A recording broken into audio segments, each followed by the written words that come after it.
Well, welcome everybody. I think it's time for us to get started. My name is Cindy Finelli and I am a professor in electrical and computer engineering. And I'm excited to welcome our guest speaker, Susan Lord, here today. She comes to us from the University of San Diego, where she is the chair and professor of integrated engineering, and she's also a professor in electrical engineering. Her background is in electrical engineering. She has a bachelor's in electrical engineering from Cornell and a master's and Ph.D. from Stanford. She does research, though, which is a little bit different from the traditional electrical engineer. She studies student diversity in engineering, including student pathways through the curriculum and inclusive teaching practices. She is a fellow of IEEE and a fellow of the American Society of Engineering Education. She is a deputy editor of the Journal of Engineering Education and IEEE Transactions on Education. And she also is a recipient of the 2018 IEEE Undergraduate Teaching Award. And she co-directs the National Effective Teaching Institute. And interestingly related to today's discussion, she is a collaborator on a National Science Foundation funded RED project, a Revolutionizing Engineering Departments project, developing change makers in engineering. So I do want to present Susan with our Distinguished Seminar Series award. So thank you for joining us today. And please join me. Great, thank you. Jen, this ties to your cue elsewhere in seminar first.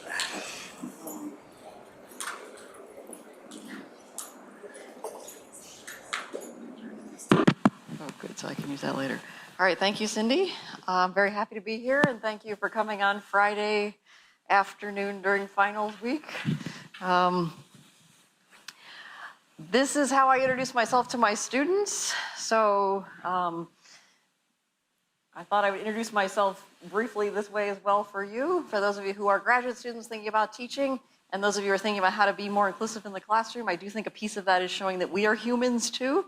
And so lots of pictures and stuff. So I grew up in Pennsylvania, and I usually describe that I never liked the cold, and that's why I decided to come to California. So I'm having a little trouble back in Michigan here. When I was an undergraduate, I went to Cornell University. I became an engineer because my dad told me I had to. It took me years before I was able to admit that in public. He felt like if you had the ability, you should be an engineer, but I could pick which kind. So I wasn't sure what I wanted to do. I had liked all my classes, except for my AP English teacher. So figured I'd give it a shot, but I chose to go to a place like Cornell rather than a place like MIT, because what if it doesn't work out? Like, I don't want to do English at MIT. I figured Cornell's good at a lot of things, so hopefully that'll work out. And when I actually went, okay, I did mechanical engineering for a semester. Do I have any mechanicals? Okay, well, that wasn't for me. Despite heroic attempts to see the hidden line, I never could. But then I took this electrical engineering class, the circuits class, and unlike many people, I actually liked it. Like, I liked the idea of using math for a reason. Like, I'd always liked math, but it was kind of, just doing math to get a number at the end wasn't as satisfying as like doing math to figure out if a light bulb would turn on or something like that. I thought, oh, well, this is kind of neat. And then I really liked the material science class. I felt like it was sort of applied chemistry, but chemistry for a reason, and doing things that I could imagine you might want to do, like figuring out spacing between atoms. That sounded cool. And Cornell had a program where you could do both, so then I didn't have to choose anymore. And so I focused on things like semiconductor devices. I liked getting to see the culture of two different departments. That was also really neat. When I went to graduate school, then I was in electrical engineering at Stanford, but in a lab that had materials people and applied physics people. And I did molecular beam epitaxy, like Dr. Phillips. And one day my advisor told me I was in the opto group. I didn't know what that meant, but we ended up working on materials for optoelectronics, because the compound semiconductors I worked on could be used for optoelectronics. I'd gone to graduate school because I thought I wanted to teach. And then when I saw what my advisor did, I didn't want to do what he did. He taught poorly, the same classes over and over, and he was really disconnected from our research, hardly ever went in the lab. He basically just raised money, and I didn't want to do that. And I hadn't had a chance to really do any teaching, so I hadn't had a lot of experience with it. So I thought, well, maybe I don't want to do this. But then I went to visit Bucknell University, which is in central Pennsylvania. And the faculty there seemed a little happier. Like those assistant professors didn't seem like they were quite as on the edge as the ones at Stanford. And they seemed like they knew their students and were excited about what they're doing. It's like, oh, well, maybe that's what I'd want to do. And so I moved to Central Pennsylvania, and I loved Bucknell, and I loved the teaching. And I also figured out that I didn't really know what I was doing. Like I had always done everything I was supposed to as a student. It never occurred to me to not do what you were asked to do. And some of my students just weren't handing stuff in. And then I was describing to some people, at like 6 weeks in, somebody asked me after I'd taught all kinds of different ways of calculating these different voltage and current gains, someone's like, Dr. Lord, what is gain? I was like, oh dear, so these people are doing all these calculations and they have the slightest idea why or what they're doing. Ugh. So I ended up going to a conference called the Frontiers in Education Conference, honestly only because it was in California and I was cold and I wanted to go back to California. And this was a whole different world. Like I didn't know people studied things like, how effective is the class going, or that there were alternatives to just doing the kinds of teaching that I was doing of writing problems on the board. I went to some talks and I had the slightest idea what they were talking about. I didn't even understand the words. And then I went to others and I was like, I could do this in my class. And I really found a professional community there that could help me learn how to teach more effectively and open up all these areas for research. So I've now gone to that conference for 25 years in a row. That's where I got the undergraduate teaching award, so that was really neat. So my research now is in engineering education. I spent 4 years at Bucknell. I loved Bucknell, but I didn't love Lewisburg. So I was constantly looking for something that would be better for me and better for my family. My husband, Victor Chang, is a mechanical engineer. He has a master's in mechanical engineering, and we lived in Amish country. So this was there was not a lot of opportunities for him. So San Diego is a much better place for us as a family overall. So I've been at the University of San Diego for over 20 years now. I was in electrical engineering for a long time. I was chair of electrical, and a few years ago I moved over to integrated engineering, which is a program that will be accredited under general engineering and is offering students an opportunity to integrate different things. I can talk more about that later if you're interested. This picture of my family is from a few years ago when we did a sabbatical in Nanjing. My kids, Kiriel and Marissa Rose, are now quite a bit older than this. Marissa Rose just finished her semester as a sophomore in college. Kiriel's applying to college. This is a real live panda. This was my girls' highlight of their time in China. Like, I can't believe I get to hold a panda. They did go to the local Chinese public school, and they're not fluent in Chinese, so it was a challenging environment overall. But in China, if you pay enough money, you can hold a panda. In America, you can't. She's not sucking her thumb. She's sucking bamboo soaked in honey, but very cute. My husband makes bikes on the side, so this is a quad bike that he made.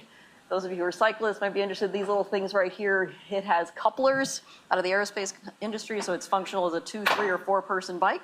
So if you go on a trip and your youngest one gets sick, it can become a 2-person bike to go out instead of the 4-person. My kids, like I said, are a lot older now, but this is the last time they happily rode the bike with us.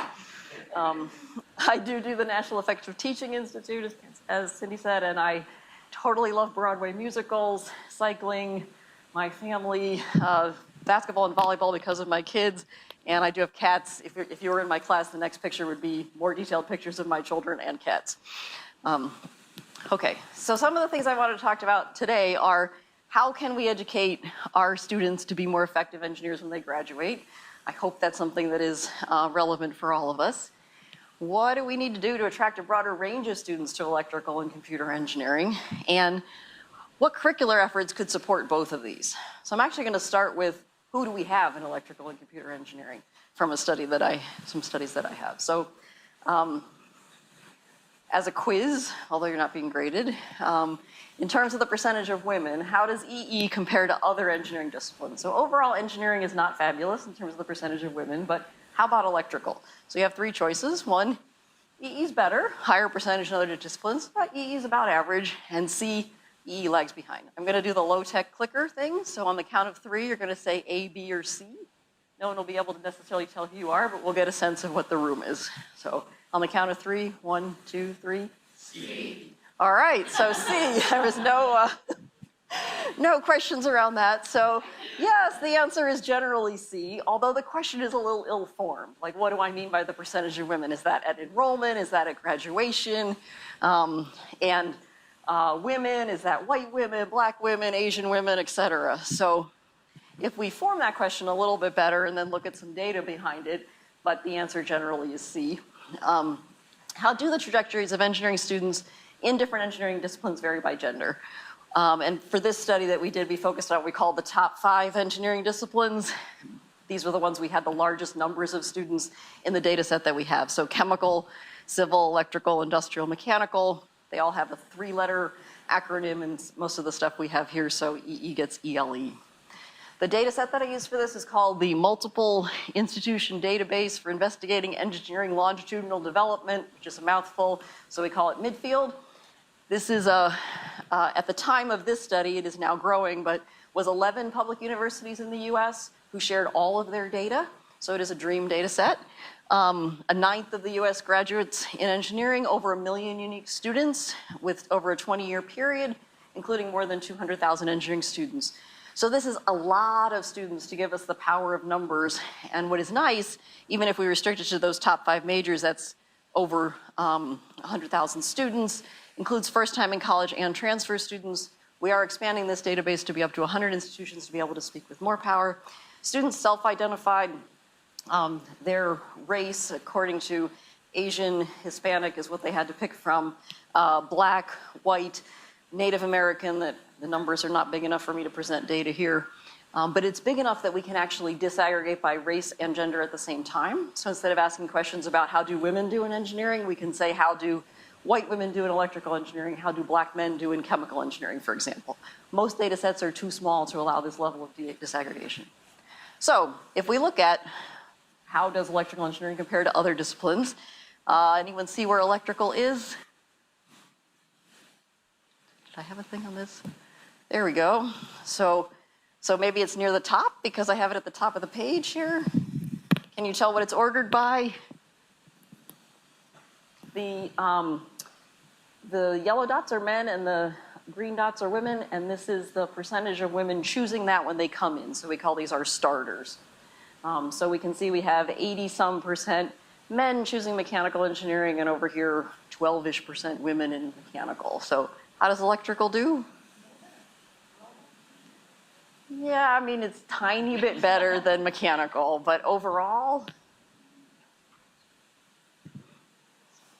like, are we pretty good, or are we kind of lagging behind? Kind of lagging behind, right? So the smallest percentage, yes, mechanical is the smallest, but in this data set of like 100,000 so students, okay, electrical has 13.7 versus 12.3. This is whole population data, so there's no statistics happening in here, so it is a real difference. But is that a meaningful difference? 1.4%? I don't think so. So we're very close to mechanical, and down here at the not so great end. Civil, in almost all the studies we do, is right in the middle. So here it's in the middle in terms of the percentage of women choosing it at the start. It's about 21%. Industrial and chemical both have quite a bit more women. They're near a third of their population is women. So electrical, even amongst different engineering disciplines, is lagging behind in terms of attracting women. Okay, so both electrical and mechanical are big fields, and one thing that's also important here is because electrical and mechanical are so big in terms of numbers, when we aggregate all engineering disciplines together, we largely get the story of electrical and mechanical. So the story of very few women in engineering is really the story of electrical and mechanical. All the other fields do a little bit better, but they don't have as many numbers. So how does EE do when we think about going beyond just the gender, but looking at students of color? And particularly compared to mechanical, maybe, because some of us may say, well, a big program can only do so much or whatever. Okay, so here's data comparing mechanical up here and electrical here. The yellow dots are females, the green dots are males. This is the percent choosing a discipline at the start. This line is for white students, black students, Asian students, Hispanic students. So if we look at this, how does electrical do? How does electrical do for white students? Who's better, mechanical? Who attracts more students, mechanical or electrical? Mechanical actually attracts a few more white students, both for men and women. How about for black students? Here's the black women, the black men, black women, black men. Yeah, so this is the largest population for anything that we studied, any of the 5 disciplines, any race, gender group. Black men choose electrical engineering at unprecedented rates. Up here, 30% start out in that. In this one, no. The same general trend is true for computer engineering, but not as high. Like it's still the highest thing for black male students, but it's down like 12% instead of 30%. I gotta say, when I first saw this, I was like, uh-oh, is that really true? Maybe we have an HBCU effect, a historically black college university effect, because we have 2 HBCUs in our data set, but it's not that, it's true across the board. So a lot of black men are attracted. A third of the black men who want to be engineers want to be double E's. Right? So on the one hand, like that's great. That is a success story of actually attracting folks. And we have a study going on now of trying to talk to black students about why did you pick electrical engineering, right? We have a dream data set quantitatively, but we don't know why anybody's doing anything from this. You have to talk to them. This is for the black women. This is the highest percentage that they choose out of any of the disciplines that they have. Asian students also choose electrical engineering at higher rates than they do mechanical engineering. And the Latinx students are about the same for mechanical and electrical. Okay, now what happens during college? So that's when they come in the door. So not so great in terms of attracting women, but attracting a lot of black students. So how do the 6-year graduation rates compare in EE compared with other things? 6 years is often used as the metrics. It's the metric that the NCAA uses, and the reality is most people at large public schools take 6 years. It's a more reliable metric than 4 years. So how do we think EE compares on that? And so that's looking at people who come in and what happens 6 years later. Have they graduated or not? So is EE has higher graduation rate than the other engineering disciplines? About average or kind of lower. Okay, high-tech clicker again on the count of 3. 1, 2, 3. C. So I heard some differences there. One more time. B. All right, some B's and some C's. Some people think about average. Some people think we're lower. Nobody thought we were better. Huh? Okay, so here is what the data looks like. This is the different race ethnic groups. So here's Asian female, Asian male, white male, the Latino students, and the black students. Can you figure out which one has the highest graduation rate on this graph? They are ordered by the discipline. Yeah, I think I got that. So this is the highest. The dashed line is the average in that population group. So overall, aggregating that, we get about over 60% is the graduation rate for all the different populations, but we do see differences by the individual groups. Who is the lowest? Yeah, sadly electrical. The way this is organized is industrial is the highest, civil's next, then mechanical, then chemical, then electrical. So over here, less than 50% on average. So of the students who start with us, less than 50% of them graduate. The Asian students, a little better. So the lowest. Correct. This is graduating in this major. So you started in this major and 6 years later graduated in this major. It is a longitudinal data set, so it follows individual students. Okay, and then we were talking about the black and Asian students. So the Asian students, yeah, a lot of them come in and a lot of them graduate. A reasonable percentage of them graduate compared to what's going on.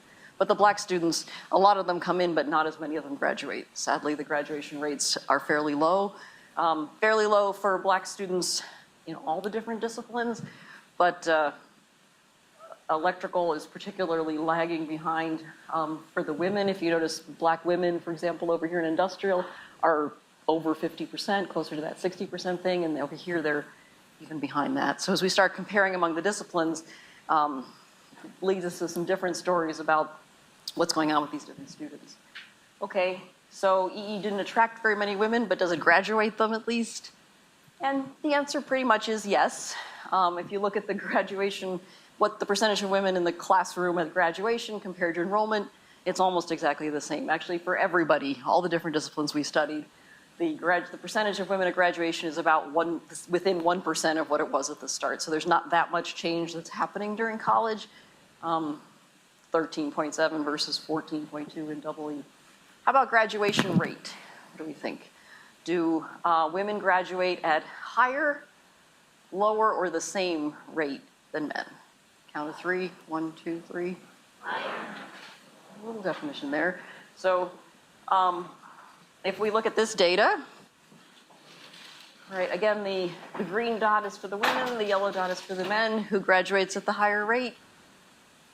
The women. So this is true generally for engineering because it is true for mechanical and electrical. So if I put all of engineering together, I would also see that women graduate at higher rates. One reason I want to stress this is that I have sat in rooms where people tell me not too many women come into engineering, which is in fact true. And then they tell me that they drop out as well, which is not true, right? The problem is a recruitment story largely, right? The women who come in are very capable. They're more capable than men in virtually every metric that we have, and they're resilient. So as a woman sitting in the audience, like, I don't think we need to tell young women that they're not going to be successful, especially when it's not even true. It's not even borne out by the data. So if you don't remember anything else that I told you today that I discussed, please don't keep perpetuating the rumor that women graduate at lower rates, because it's not true. Even when you disaggregate by race and gender, by race along with genders also stays true. So electrical, mechanical, industrial, women graduate at higher rates. Civil, again, they're kind of middle of the road all the time, and actually men and women graduate about the same rates. And in chemical engineering, which you might not have expected, the men actually graduate a little bit higher rates. But we do see that in terms of the graduation rates overall, electrical is down here at the bottom again, right? That students in industrial engineering graduate at rates that are around 50% or greater, whereas in electrical, we're down here 40% or so. Okay, but the starters are only part of the story. Those are the people who knew enough to want to come in and be in that major, or this was the first major that they declared. Some of the schools in our data set do have first-year engineering programs, and so we trace them back to the first time they could make a decision. But there are also transfer students from other universities that may come in, or transfer students, or we call them migrators, who come from another major. So what happens with that? Does EE attract some of those throughout? So one of the measurements for doing this is what we call stickiness. So we have a large data set which allows us to look at a lot of different things. And one way to figure out, like, how does one discipline do compared to another discipline is this thing we call stickiness, which is simply just of all the students that ever declared electrical engineering, we interpret declaring electrical engineering as an indication of wanting to be in the major. Of all of those, how many of those actually graduate?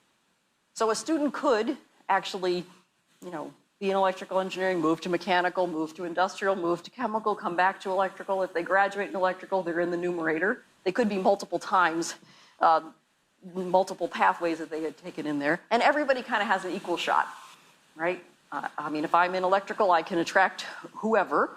So this gives us a way to be able to compare all different disciplines, and it allows us to put in all the students that we have. So people who start directly, great. They can just start there, never declare anything else, and graduate in there, and they would be in this.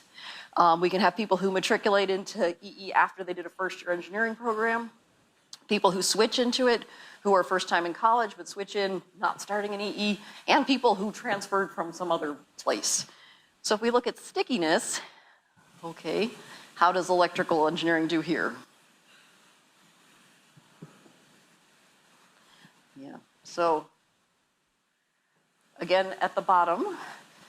So I will say, like the one paper we did, we have an in-depth comparison of electrical and computer. The only good part about computer is that they are slightly worse than electrical, so they made me feel slightly better as the EE on the team here. But these are numbers like 43%, and this is just looking at males and females. 43%. So that means that of the students who ever touched us, only 40% of them were graduating with us. That means more of them who ever touched us are not graduating with us. And in fact, many of them just leave the university. Chemical engineering is similar to us, so for whatever that's worth, if that makes us feel slightly better, but they're also bad, down in the 40s. But industrial is way over there of, if you are ever in industrial, you have more of the students actually graduate industrial who ever touch it than don't. So again, and this is everybody getting to compare to everything. This is just male and female. It makes the graph a little bit easier to look at, but it's not the whole story again, right? I'm really not that interested in data that doesn't disaggregate by both race and gender, because our experiences are shaped by not just our gender, but by the intersection of all the different identities that we have. So here is stickiness now broken down by the different disciplines. So again, industrial on the top, civil.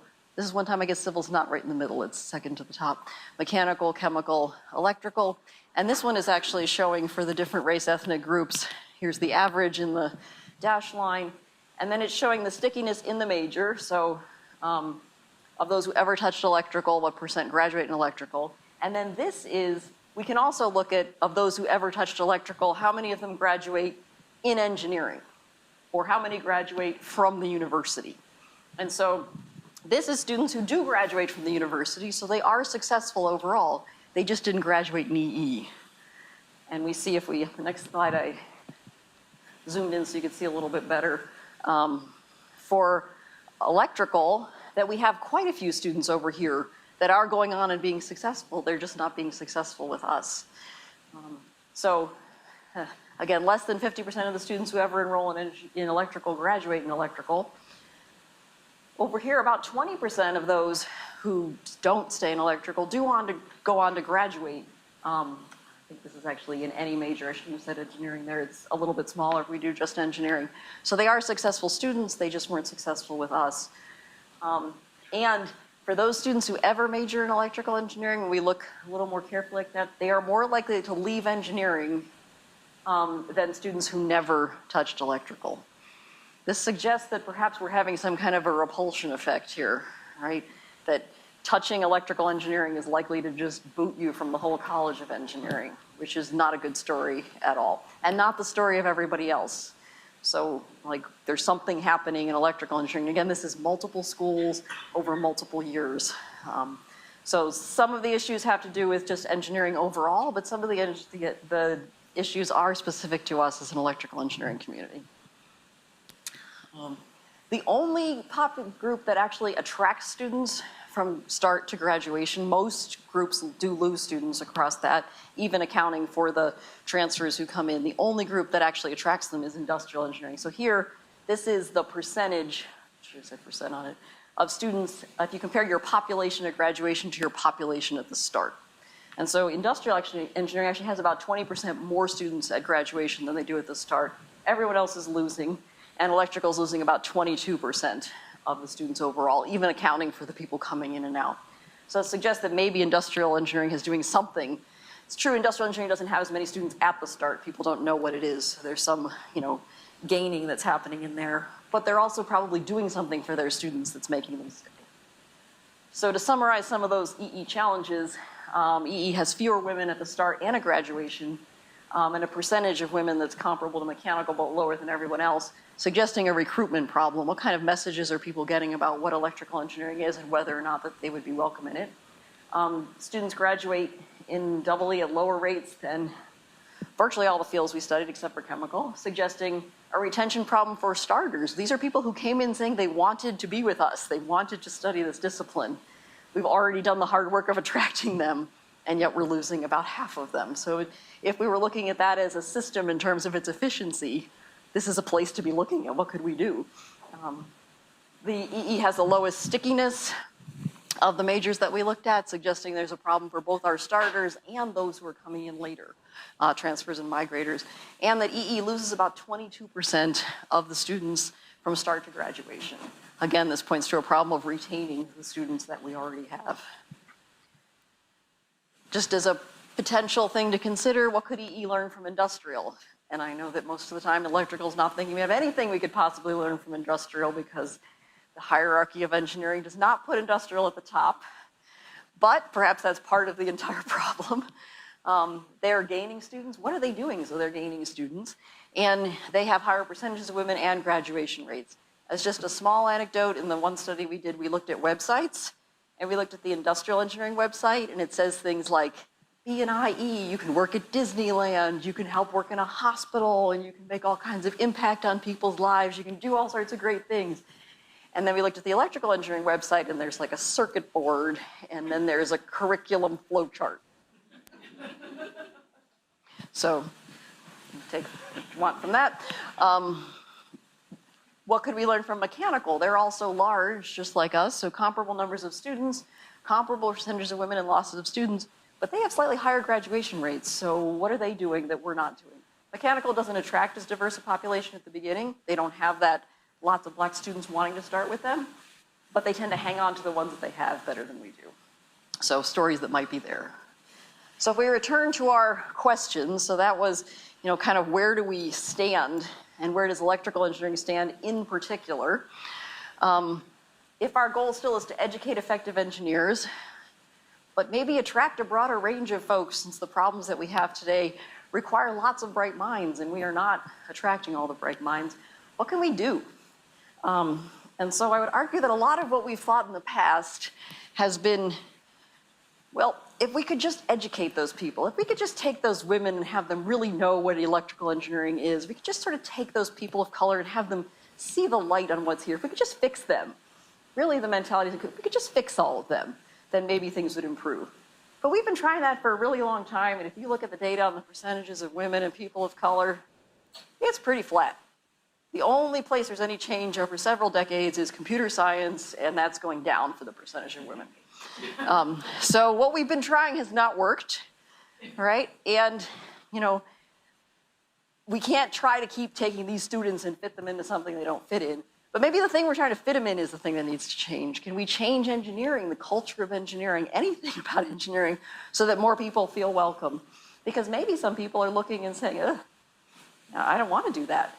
There are some lessons to be learned from, say, medicine or law or business that had very low percentages of women and people of color. At least on women, many of them have improved, despite things that were said years ago about, you know, women couldn't be doctors or they couldn't be lawyers or whatever, because, you know, if women think too much, then that will make them, you know, incapable of having children. There's like real data, like real papers that were published about that years and years and years ago, which was obviously not based on anything real, but so cultures have changed, and that has allowed there to be more women in those fields. And so young women looking now and say, okay, women are about maybe 50% of medicine, 50% of law, and they're like 20% of engineering. What's wrong with engineering? Right? So what can we do to change engineering or change some pieces? So maybe there's multiple ways people could be allowed to be engineers. So to address both that idea of how can we help effectively educate our students, and how can we bring in a broader range of people?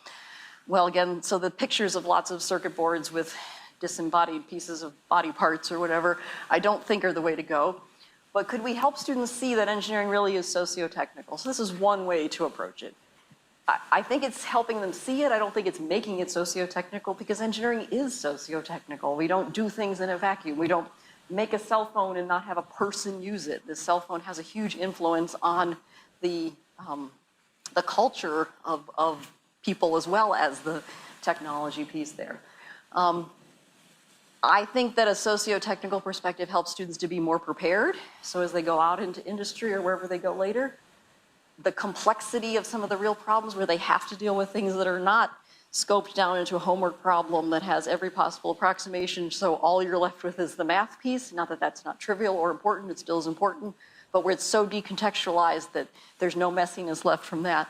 If they see none of that in undergrad, how are they going to deal with that later on? Could they see things also that is just more interesting, that appeals to a broader range of students? We have used a narrow range of examples typically in engineering, and that has appealed to some people, but hasn't appealed to everyone. And if we're really serious about ABET outcomes around things like ethics and global responsibility and context and design, real problems have all those kind of things. And if we can help students see that that is part of engineering, that is doing engineering well, it's not an add-on, then we will be more genuinely accomplishing these outcomes. Oh, well, ABET has outcomes. It says we will prepare our students to be, you know, the ability to solve global complex problems or whatever, right? To do design, including global, social, environmental contexts, right? And the reality of how we mostly do that is that we check a box after they did like an economic analysis where they compared the cost of ordering this part from here or that part from there. I mean, maybe it's different here, but I doubt it. The social context is often, people will use this. The ethical context is, that's what someone else is going to think about. So, I mean, we all have to do them. They are part of ABET. There's also a long list of them. Social, economic, global, blah, blah, blah. So if we could pick one, that's why we usually pick the economic, because it's the easiest, it's still got numbers. That's pretty much all we do, and then we check the box, then we move on, and we hope that maybe the ABET evaluator won't look any more carefully and we'll be good. But we're not really on most cases, and I would say we're just as guilty at my institution often too, really having students delve with, okay, this project I'm working on, what are the social implications of that? Like, who benefits, who pays from this? Who wants it, who needs it? And have I asked the people that I say it's for if this is something that they would want? So the ABET argument's not the most powerful to me, because I think you should do it just because it's the right thing to do, but I know the ABET argument is powerful for others. So. Welcome. So part of how we're trying to do this at USD, the University of San Diego, which is a small private school in San Diego. I'm not at UCSD. People get confused all the time. I'm not at all offended, but just so you know. So I have small classes. This is a very different environment than what you have here, but is a program called Developing Change-Making Engineers. It's part of the NSF's Revolutionizing Engineering Departments. And the idea of the RED program was supposed to be that you would do something primarily in those middle formative second and third years, because there's been creative stuff at the first year with all these design projects and things, and at the capstone at the senior year, preparing students to go on and to leave the academia. But in the middle, it's been largely, there's a number of different terms that have been used, but the Valley of Death, or the sacred cows or whatever. Like, don't touch those classes because that's where you really learn to be an engineer. You can mess around with these other ones, but not with those. That's the real important part. So they're saying, well, okay, but that's where the culture of engineering is formed. Can we do anything in those classes? So ours is looking at, what counts as engineering? And so the technical calculations were sure count as engineering, but what else counts as engineering? So do things like sustainability, is that part of engineering? How about the humanities? Is that at all something we should be considering in that larger context? How about social justice? Does that have any role? How about peace? We have a school for peace studies at our university. So does engineering have any interaction with that? So some of our goal is to try to take engineering and broaden the definition of sort of what counts. Not getting rid of the technical calculations, but trying to see if we could look at some of these other things as part of doing good engineering. Sometimes I describe it as an engineering professor, I feel like I'm not doing my job if I never help students analyze data. Regardless of your discipline, there's a piece of that you're gonna do. Right, well, could I get it to the point where some people feel like I'm not doing my job if I don't help students see some larger context and how the work they do impacts people and is impacted by people? Not just if I have time and if ABET makes me check a box, but could I actually do it as helping to do a better job of my work? So the rest of my talk, what I want to do is give you an example of what this might look like. So as part of the RED program, we were able to have some postdocs. We were primarily undergraduate institutions. I don't have graduate students. So I was fortunate to have Bree Przelsky, who's a biomedical engineering PhD, and Beth Reddy, who's an anthropology PhD, to come and work with me. And we worked on my circuits class. So the title of this piece when I talked about it at ASE was Teaching Social Responsibility in a Circuits Class. It took me years to figure out anything that I could say was anywhere close to social responsibility in a circuits class. So this is an example of what this kind of stuff might look like if we're trying to think about how do we help students see socio-technical context. So usually people think of circuits as a lot of circuits, and it is lots of circuit diagrams. Maybe it's different in this room, but it's not usually everyone's favorite course. It's not just for double E's, so particularly the other students, the mechanicals, are usually not jumping up and down to be in this class. This is how many people conceive of circuits. This is cognitive overload of 4,316 ways to analyze a circuit. And I am not sure which one I'm supposed to do, and they're all equally important, and I better learn all of them, in which case I just can't do it, and so I give up. They're not, the 4,000 ways are not all equally important. Some of them are more important than others, but often the way it's taught, students don't get that piece. Many people, as strange as we may think it is, find it quite boring. They see it as repetitive, disconnected from reality. Could we do something to incorporate some social responsibility, some relevance? Why are they doing what they're doing? And could they do it so they see it as like a pathway to getting them somewhere or connected somehow to their lives? So I've taught circuits for a long time and have really struggled with, there's so many different things in it, like how could I ever fit anything else? What would I do? And what the course that I taught this time, so I was teaching one section of the regular double E circuits class. I only have 16 students, which I realize is a luxury compared to what you all have here. Typically people take it in the fourth semester. Electrical, mechanical, and integrated engineers all have to take this class. I was the main teacher, but I had both these postdocs helping me. And what we decided to do was to put in a few modules that were related to this larger social context. The students already work in homework teams all semester. I've had them do that for years. And so those teams were able to be incorporated into some of these activities. And the students had to do the modules, that was required, but some of the survey results I'll show that was something that they chose to do. So as we designed this, we wanted to get some social context, but the technical content together so they don't see this as just an extra added thing that we're doing, but something that is helping them to learn the material. I think it was really important to try to integrate it into the weekly homeworks they're already doing instead of my adding more stuff onto them, because I can only get so much time from them. So can we integrate things as much as possible so they don't seem like extras? And can we help them get an appreciation of these issues without just overwhelming them by the complexity or making them feel really guilty? And can we connect it to their everyday lives as consumers of electronics? So what we chose to focus on was conflict minerals. How many of you have heard the term conflict minerals? My anthropologist was like, I am sure they all know what conflict minerals are. And I was like, let's see. So none of my students knew what a conflict mineral was. But these are, for those of you who don't know, minerals that are mined primarily in the DRC, Democratic Republic of the Congo, and nearby areas. And the reason they're called conflict minerals is because the income from that mining goes to finance armed conflict. They're commonly, in the US, they're usually defined as the 3 TGs, tungsten, tin, tantalum, and gold. Lots of popular electronics applications, and here's where they are physically. So the first homework, I just asked them, I gave them some information so they could calculate how much tantalum is there in a typical cell phone.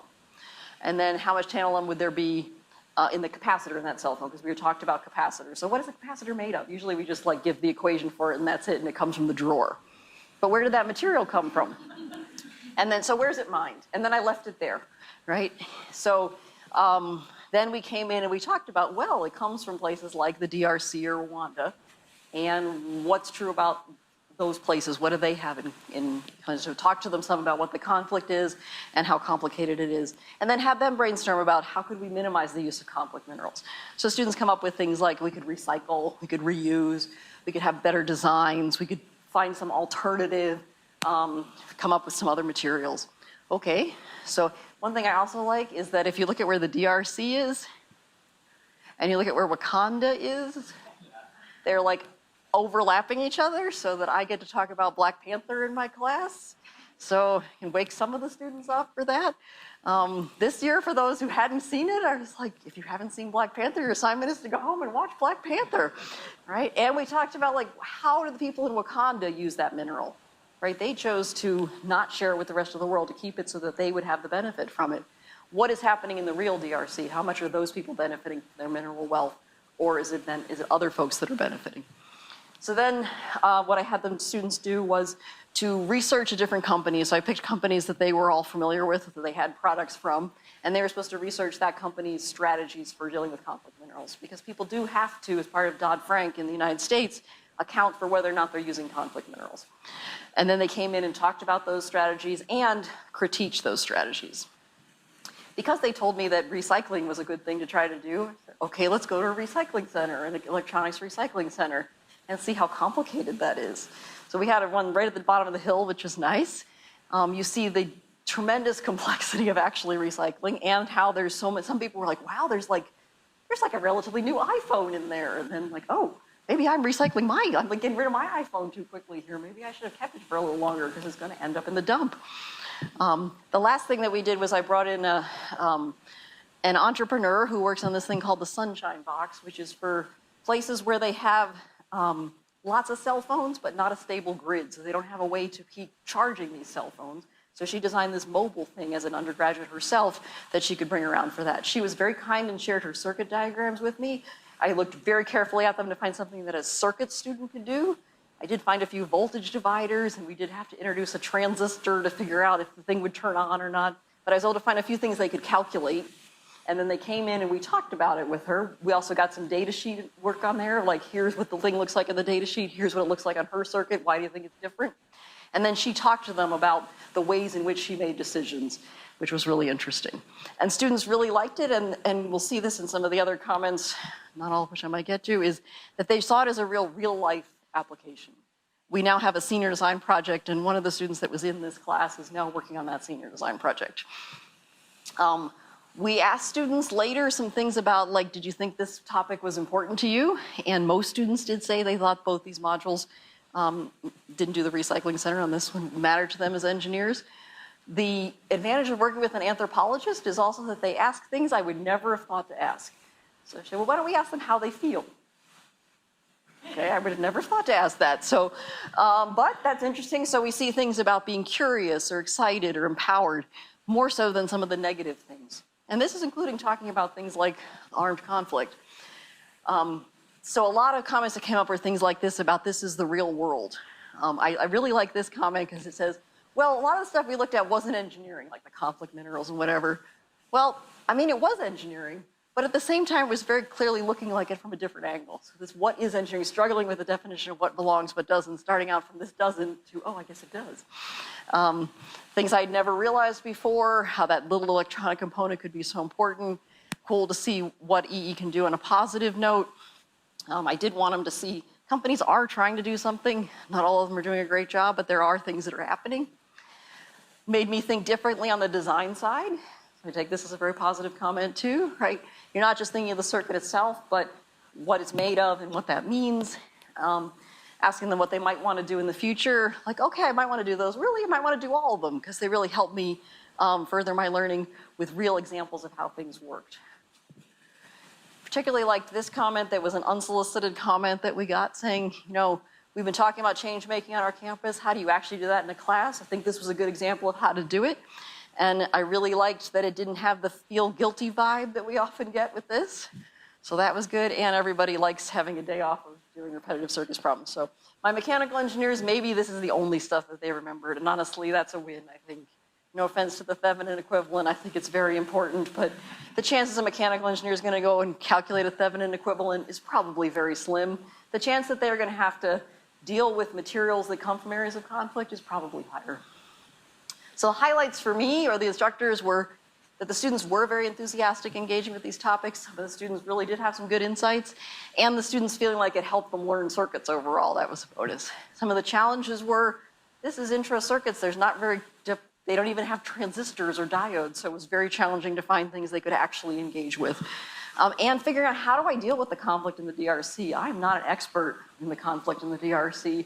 It really helped to have an anthropologist who could help me to make sure that we don't trivialize the experience of these people, but we also give students an idea of what the real world is like. Some other favorite moments where I really liked the one student the first day who was like, they said, would you notice anything about the countries where this material is mined? I'm like, well, I saw something about conflict, but I didn't click on that. And I think that is probably what most people would be. I didn't ask them to click on it. I didn't want them reading about child labor and the conflict in the DRC at 2 o'clock in the morning when they were doing their homework. I wanted them to do it with us. But if we don't ask them to go that extra step, they're busy and they're not going to go that extra step. The students were so excited about the different kinds of strategies that they're like, we need to vote. We need to vote on who's best. And they didn't all vote for their own. Like, as they heard about it that year, everybody was convinced that Samsung sounded the most. And there were some good things about, like, well, I'm confused because, of course, Apple says they're great, but it's all the information is coming from Apple. So, like, maybe they're not really saying the truth on everything. And the last one to share is one student said, well, I think I would pick a conflict-free mineral if I were working in a place, but I wouldn't tell my boss. Like, okay, that's interesting. Why wouldn't you tell your boss? Well, I don't think that they would really think that was important. I said, okay, well, so I think that if you just went up and said, I'm going to pick this material because it's conflict-free, that might not go over so well, right? But if you went and said, I have all these different selection criteria, and one of them is being conflict-free, I think they'd be really impressed at the level of your thoughtfulness and what you were thinking through.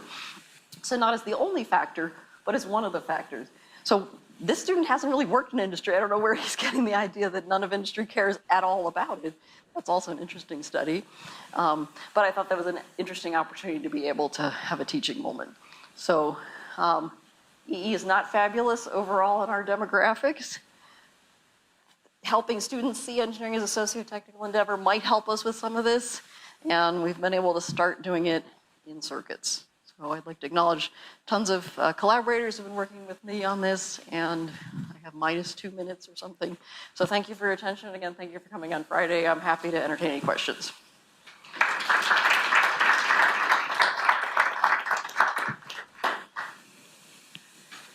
I'm not offended if you have to run off. I guess I don't think a class is coming in because there are no more classes, but.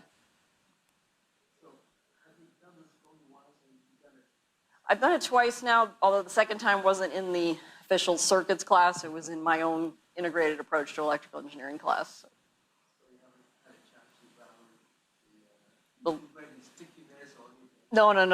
I'm not, and my own institution doesn't belong to Midfield. I couldn't get them to join, so that would be a hard thing to evaluate. There's a professor at Bucknell who just did this module in her class this semester, though. I was very happy to hear that, and her students asked a lot of really good questions and things, so I am happy to share any of it with anybody. Thanks. So I'm curious, did you get any negative pushback of, what is, this is not going to help me on the exam, or, why are we doing this instead of the hardcore engineering, any of those sorts of. So one of the things is that I did put some of this on the exams, Okay. right? I mean, I have like defined conflict mineral. I listed those as learning outcomes. They're on the study guide, so it's clear to them this is part of what they need to know. And things like define a conflict mineral or what is a strategy to minimize the use of conflict minerals were things I put on the exam. If we talk about it in class and then it's never on the exam, then we're also sending a message about how important it is. I did not get direct pushback. I think some of them were like, oh, this is just, most of it was like, I don't know what we're doing today. This is different, right? Two of my students ended up getting jobs at the Electronic Recycling Center. So I think then looking back at the whole thing, they're like, oh, that was kind of cool. Like, they're sophomores, so it can be difficult for them to find a summer job. The few students who came to the interviews at the end were quite enthusiastic overall, although several of them were like, okay, I really didn't want to take circuits. But if I were going to take circuits again, like I would tell people like this is the section to take. I will be honest and say I didn't really tell my double E colleagues most of what I was doing. Did you have to take out any of the more technical stuff? Right, so that's a question. People are always worried about the coverage pieces. So I feel like no, it took me 4 days overall to do all these different pieces. The strategies thing that they presented in the companies took longer than I had thought, but they were so enthusiastic that I couldn't cut them off.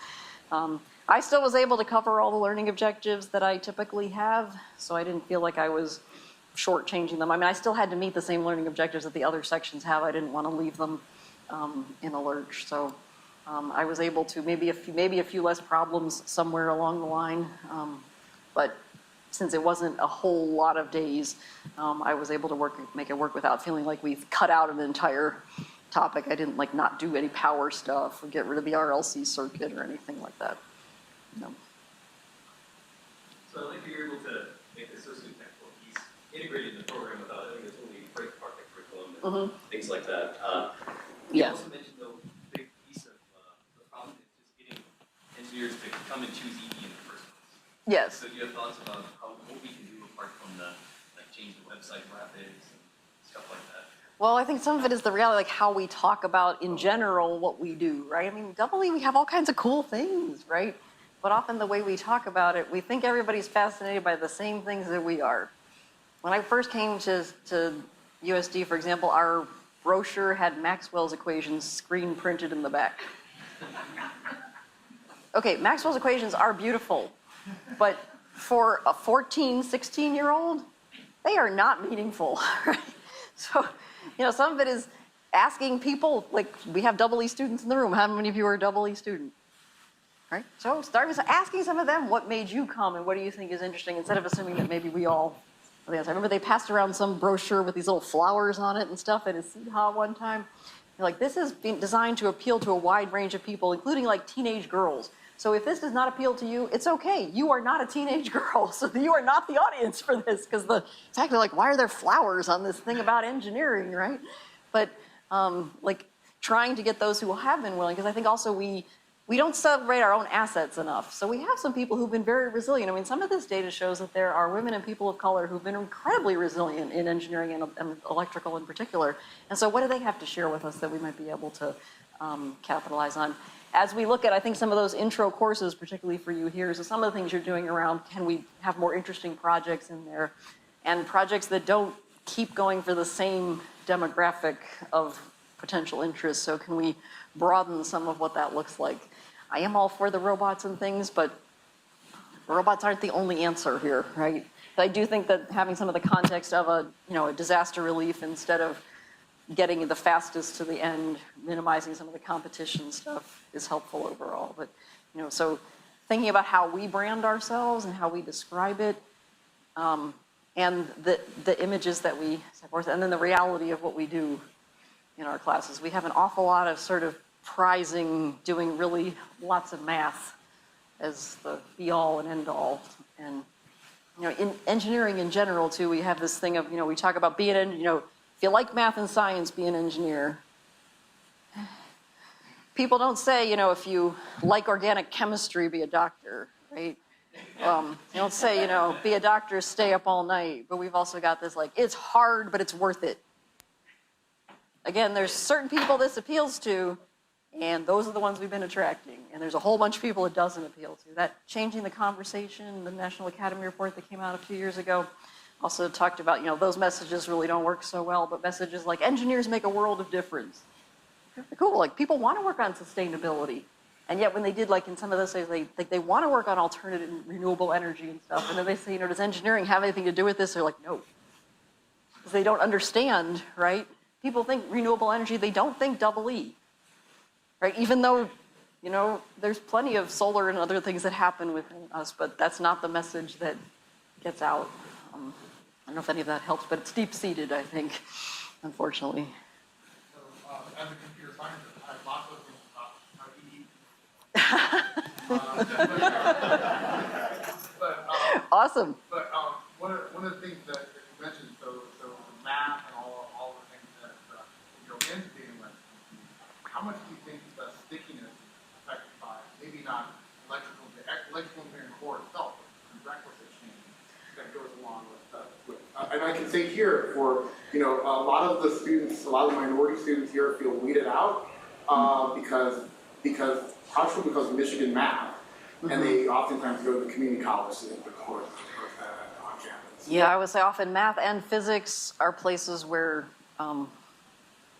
best teaching practices are not always enacted, to put it mildly. Some of them are outrightly trying to weed out. That is the goal, is to weed out. I think any kind of messages about weeding out are just, we need to really think about what we're accomplishing by doing those. The whole curved grading, if you give a test with a mean of 22, something bad has happened all across the board, right? And even if somebody now tells me that 22 is a B, I still feel like crap because I couldn't do most of the test. And reasonable people, particularly women, students of color who may not feel like they belonged anyway, I got a 22, I should leave this thing. Many more white men are like, hey, I beat the curve, right? I got a 23. Really? So some of the Latinas we talked to in particular say things like, I had to learn to fail. And this is not the healthy learning to overcome setbacks. It was I got a 20 and somebody told me that was okay, but I really feel like I failed and I need to somehow put it in my head that that's okay. And there are many reasonable people that struggle with that and we lose them because they think they're doing poorly. At least the studies for comparing men and women show that women tend to leave in good standing. They're still doing fine. They just don't think they're doing well enough. Men tend to be, time to go. You're really not hacking it here. But they're I really think I'm doing good. So some of those other messages are coming in. But yeah, there's serious issues with math and physics. I think that's why most of us have these intro courses in engineering to try to have a chance to talk to them, to see broader what engineering is. So it's not all about that. And to give them a chance to interact with other humans. I don't know if computer science has that. You have the intro classes, which have their own challenges, I think.